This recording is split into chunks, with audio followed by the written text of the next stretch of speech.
Police esiba amaka retired Dr. Kano Kizza Besigye Kasangati ng'emutangira okuzza emisango kiyite preventive house arrest ekedde kwezoba ne bannamawulire abadde bazze okulaba embeera egenda mu maaso nga bwe guli ku mirimu gyabwe. Police egobye bannamawulire bano era ng'erabiddwako ng'ebeebulunguludde. Kigambibwa nti bannamawulire abalemeddeko okukwata ebifaananyi basoose kubuuza police ensonga ebadde bagobesaawo okubalemesa okukola omulimu gwabwe. We are entitled to come and cover news. I know, but you're also supposed to obey instructions. But I am aware of that. We've known trespass to go to the other side. Okay, at the moment we are requesting you go up. Bano police ebaanukudde nti bavudde ku mulamwa gwebyo bateekeddwa okuweereza abantu ate ne bafuna oludda lubawagira. You move because you are not. I see you no more as journalists. You have become instead participants in confusion. There is nothing going on. Are you seeing anything going on? Bannamawulire bakalambidde nti balina oludda lubawagira kubanga buli kimu bateekeddwa okukiweereza nga bwe bakiraba. There are a lot of places where you can get the news from and you will be paid for that.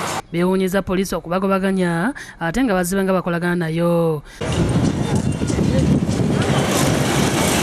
Kitegeerekese nti oluvannyuma lw'okukwata bannamawulire ne babasaka bangali mu kavuvuŋŋano kano bakwatidde ne Dr. Kizza Besigye nga kiteeberezebwa okuba nti atwaliddwa ku poliisi e Naggalama ku biragiro bya DPC w'e Kasangati James Kawalya. Bannamawulire abakwatiddwa oluvannyuma bateereddwa era ne bavumirira ekya poliisi okufuuka kiso kya mbuzi ekirekerera omussi ne kitunuulira omubaazi. Bakola omulimu gwe balina okukola naffe nga abamawulire tukola ogwaffe gwe tulina okukola kubaffe omulimu gwaffe kuweereza gwange ebyo ebigenda mu maaso.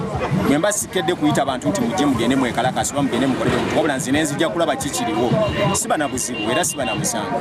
Nze kino ekintu kivumirira ne sikuvumira yenna ngamba poliisi kyusaamu nga bw'otwagala naffe tukwagala wootali tetubeerawo ffe tutegeeza bannayuganda n'ensi yonna ekigenda mu maaso. Ffe tunaalyawo gwe mulimu gwaffe gwe twasomerera naye okuva Kano bwe bamusibira ewuwe poliisi tekyatukiza tukwata mu mawulire. Kuba ne ssemateeka akirambika nti weetuli ate nga ne constitution y'eggwanga eryegamba tulina eddembe ly'okwogera n'okuweereza ekyo ekigenda mu maaso. Bino nga tebinabaawo waliwo abavubuka basatu abajjidde ku bodaboda nga bagamba nti badde bazze kulongoosa amaka ga Besigye nti poliisi egaddugaza kyokka nabo poliisi n'ebalemesa kuyingirayo oluvannyuma lw'okujja n'ekimundu ekikolerere eky'ekika kya Rapigi. Twagala kulongoosa wa Kano. Poliisi ebadde egezaako okubakwata ne bagitebuka ne basaawo okukola tondeka nnyuma era bwetyo ne bafubutula ekiwejjowejo mu kisenyi.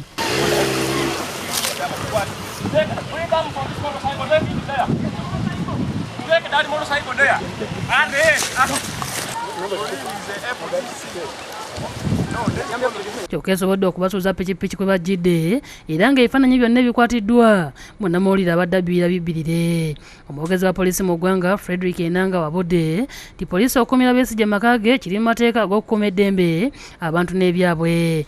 Wansi wa katundu namba 24 tulina obusobozi obutuweebwa okulaba nti omuntu newankubadde tumuguddeeko musango ng'olabanga ebikolwa bye oba ebigendererwa bye bisobola okukosa bannansi osobola okumukuumira awantu mu maka ge ku poliisi naye nga tomututte muki nga tomututte mu kkomera kumuvunaana. Agamba nti poliisi yakuumira Besigye mu maka ge okutuusa ng'ayeza amateeka n'okugawa ekitiibwa. Nga kino kigezaako okumutangira okulaba nga